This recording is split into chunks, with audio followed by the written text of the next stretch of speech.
Y'all stop scrolling for a second because what you keep praying for might already be in front of you and you don't even realize it. If you've been following me for a while, then you already know my story wasn't pretty, or even if you're new here. I've been broken, overlooked, rejected. I've loved wrong, stayed too long, and I had to rebuild myself more times than I could count. But God didn't bring me through all of that just for me to keep it to myself. Everything I've been able to understand and everything I've been able to put together came from God, not me, but God. That's why everything on my link tree is there. It's not there to impress you, but to help you. And a lot of things some people still message me about, the questions, the confusion, the LaWanda, how did you go through that? LaWanda, how did you get here? It's already there at your disposal because the answers you're looking for might look like something that you are not expecting. Trying to understand the Bible, but it's not clicking. You're praying, but feeling like nothing is changing. You could be loving people, but ending up drained, or trying to break cycles, but still repeating them. I've been there. I've been through all of those and more. And if you've ever asked God, why do I keep ending up here? This is for you. That's why I created what I did. So I put together Bible study guides that bring clarity and truth, not just information, but revelation. They bring patterns, timelines, and name meanings. How the Old Testament connects with the New. So you're just not reading, you're actually seeing what God has already written. Because the truth is, y'all, the Bible isn't confusing. We just weren't always willing to slow down, be taught, and let it correct us, even when it challenged what we believed or what traditions we followed. And God will use people to help guide and sharpen each other. We're here to help each other.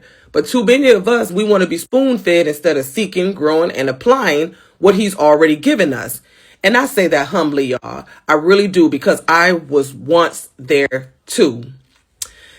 And let me say this, because somebody's about to scroll past what they've been praying for.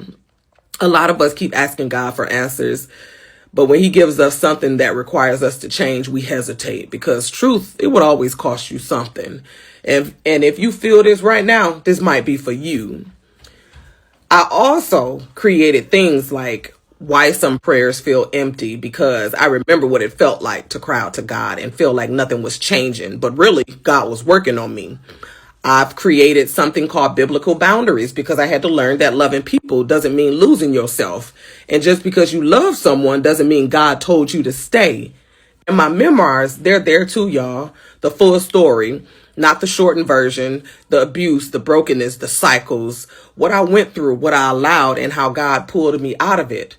The parts people judged and the parts I had to take accountability for. And a lot of us don't do that. I showed complete transparency throughout my memoirs. The first three were actually the letters I was going to have, that I was going to unalive myself. But the last one shows how God pulled me out of all of that, because some cycles don't break with prayer alone. They break when truth is faced and God is allowed to do the work. That's when we allow him to do the work and stop standing in his way. Everything on there comes from real life, my life. So if you've been watching me and something in you has been saying, I need that kind of change. This isn't content. This is access. This is like finally having your eyes open to what God has had in front of you the whole time. Access to what God allowed me to learn the hard way, so you don't have to stay stuck where I was. Because staying the same will cost you more than changing ever will. Don't overlook it. If something is pulling you, that's not by accident.